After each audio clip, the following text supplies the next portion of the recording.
Good afternoon. This is Mark Schmorley. Podcast is Living in the Promised Land, and I wanted to talk a little related, but I was out of town. I was in Philadelphia, and I wanted to discuss the State of the Union, and what it means, and also put it into context of, the view of this podcast, the view that we're trying to convey here, that we need to not only shock people, I mean, people are already shocked by what's going on with the abuses, the violence, really the terror of ICE, and to make sense of it, and also the murdering of U.S. citizens, and what people are seeing. And it's kind of like, for those who know, in the civil rights movement, what really moved the population was seeing on what was then the nightly news, peaceful protesters in the South African Americans being attacked by police, and others being water hoses sprayed on children, and it shocked people, and but the point I want to make is that this time around, we need to, as Summer Lee, representative from Pittsburgh, talked about afterward, to really say, what are we going to do? What is our movement? And we've seen people in this movement. And I wanted to talk about, the Democratic response, because we knew what Trump was going to say. We knew that he would be attacking Somalis. He does that with no gumption. It's very easy. We know that, we know what he says. We know how he attacks people, and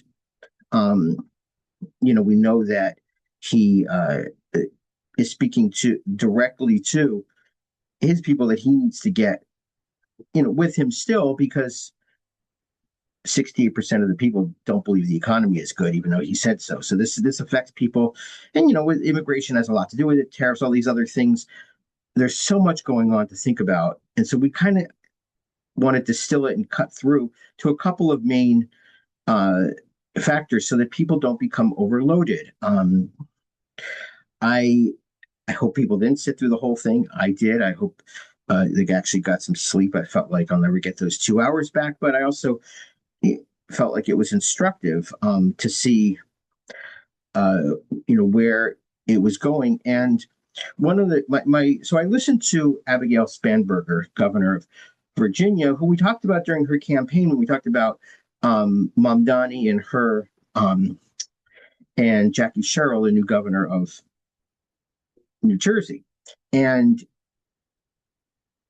Spanberger, as we know, comes from a CIA background, a police background, never usually very optimistic for immigrant communities, for justice, for transparency, all those different things that we like, and just to be straight up defending of people that can't really defend themselves in a lot of ways. And I'm not saying that immigrants don't organize. It's just, when you're in a position in society where you're kind of vulnerable all the way through, you're not going to be taking that arrest for civil disobedience so easily. You're not going to be out there at risk, especially with this administration, where people are arrested for writing an op-ed, or association, etc. So I held my breath, because the typical Democratic response is,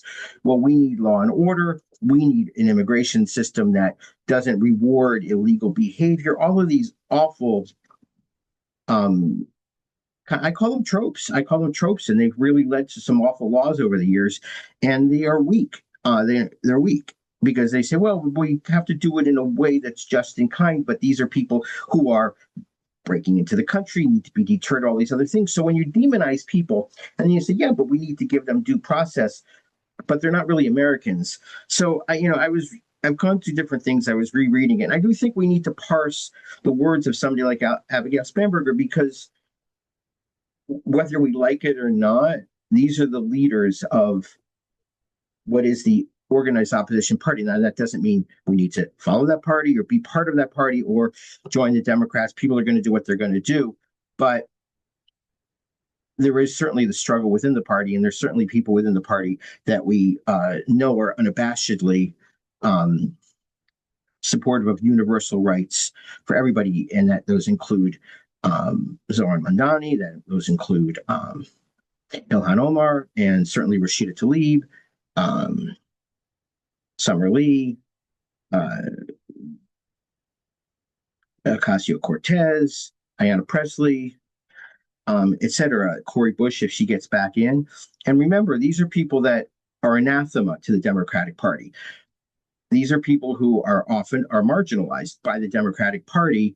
And in fact, the Democratic Party really got rid of Cori Bush in Missouri last year.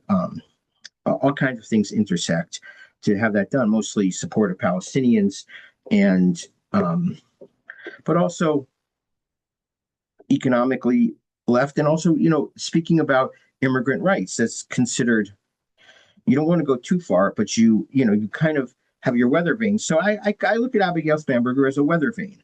And that's when she talked about excesses of ICE and protecting people in her state. And also she came in and she said the state police are not going to work with ICE. These are big deals. Now, part of that is because ICE is naked in their disregard of any rights, their absolute horrific treatment of people on video. But this is treatment that has affected detention centers too. I mean, I had a client who was told that they wouldn't hold this meal for Ramadan until after sundown, which is really, when I was coming up through law school, we talked about those kinds of minority religious rights. I mean, those are the ones that are sacred in the United States. We do protect those. So when you're just that bigoted, that when that culture is out there, it does prevail. And this is why we saw, what the report we did a couple weeks ago, where the whistleblower from ICE compared the detention in Baltimore to a slave ship, with just the horrors we've talked about. But I want to focus back on here. So I do think some of the lines that are important were that she never did say, Spanberger never did say that we need to follow rule of law and people. No, she did talk about the ICE agents as poorly trained law enforcement and all that, when it's like, well, no, it's not. The assumption is then, hey, if you have a little bit more training, people focusing on the training. And my colleagues have done that over the years, and it's not I mean, I hate to say this, but there was no better trained army than the German army in World War II. They were trained, they were orderly, they did their things. Pinochet's army, Augusto Pinochet in Chile, the dictator, his army was very good at rounding up people, bringing them in. Like, I don't want to focus on competence. That's a weird one. You're almost poorly trained. Like, oh, we made a mistake and forgot to read somebody, like Miranda rights. No, these aren't poorly trained. These are people sent out to terrorize communities. These are not people who, when this happens, when these excesses happen, when they beat up people on the street, when they beat up children, when they rip disabled people from their cars, when they do things like that, smash windows in front of children, say, well, you need to be a little bit more humane here. You need to be a little bit more sensitive. No.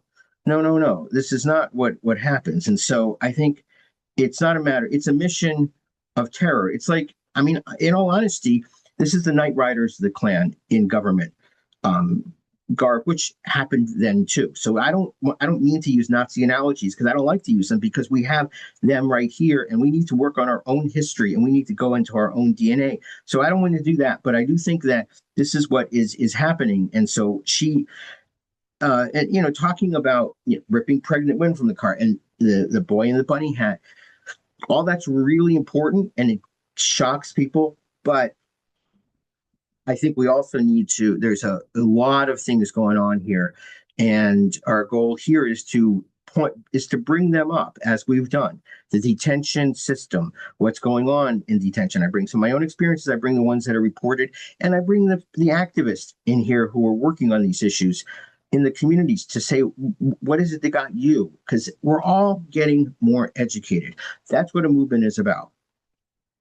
Okay, that's what a movement is about, because face it, I have said this many, many times. The reason I'm doing this podcast is, the reason that I've been in media over the years, that speaking on immigration, is because the reporting is poor, the knowledge is poor, and the education of the ones who walk around with advanced degrees and are journalists and are, leaders in the communities, their view on immigration is really poor because uh, it's not constituent based, and you never go wrong either way from being, restrictive on immigration, on scapegoating immigrants, on blaming them for taking resources, on starting out by a centered point that immigration needs to be curbed and not, quote, incentivized.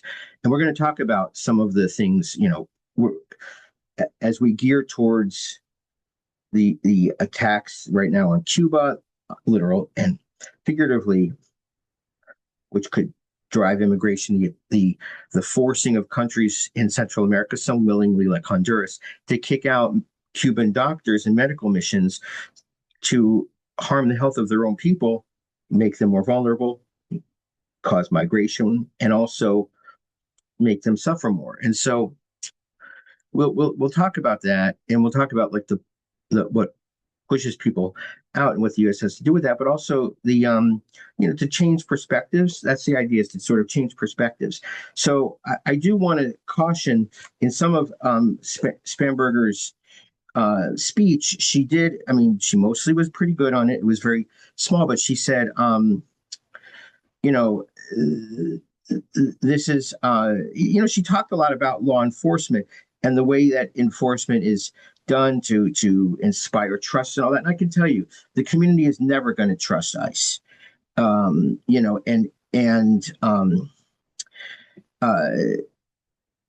but she did say far off detention centers. She understood that people get arrested in one state and they get detained across the country, and there's no way their families could see them and talk to them. And the next step is this causes the psychological damage, which doesn't allow them to fight a case if they have it, and many of those cases have to do with hardships of their own children and being separated from their own families and these rough decisions. And so they don't have the choice, because the parent that goes back home after being detained isn't the same person. These really are torture zones. Everybody loses tons of weight. We've talked about that.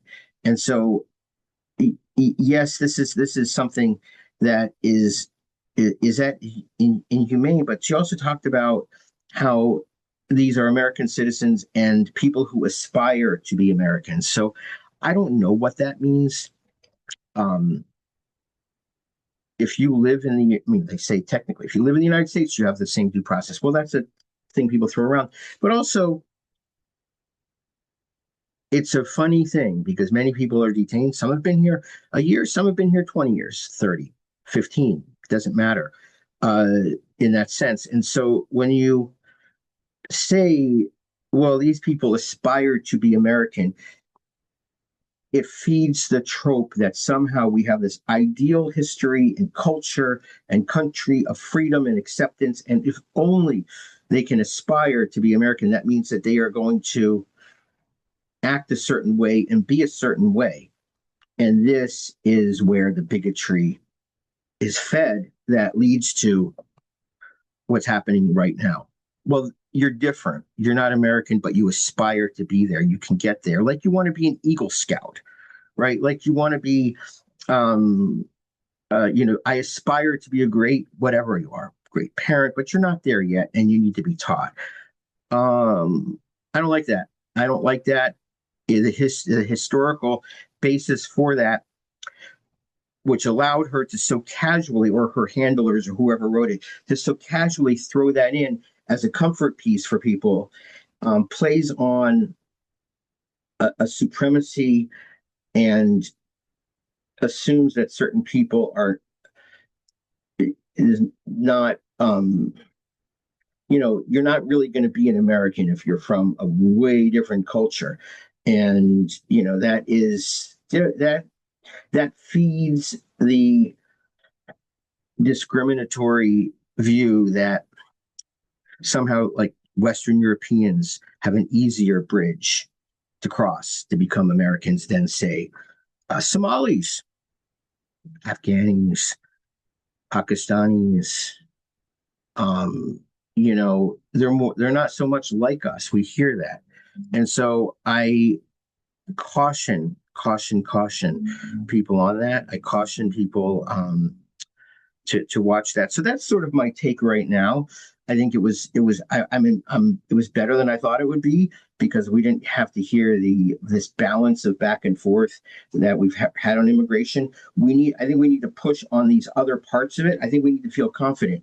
We don't want to say, well, they've come a long way, leave them alone. That's what ends up happening often. If we choose, it's not just, okay, I'm not saying people work within the Democratic Party. Some people might not want to be involved. That's fine. But these are your neighbors. Abigail Spanberger is talking about for neighbors and, your neighbors who might be apolitical even. And that we need to attack that part of what she said really strongly. Um, and and get them to be more not so mealy mouthed, but to be straight on. It's not a matter of training. It's not a matter of trusting your local policeman. It's a matter, or your ICE agent. It's a matter of justice and and really what's right. So I'm going to leave that here for today. Have a wonderful rest of your day and take care.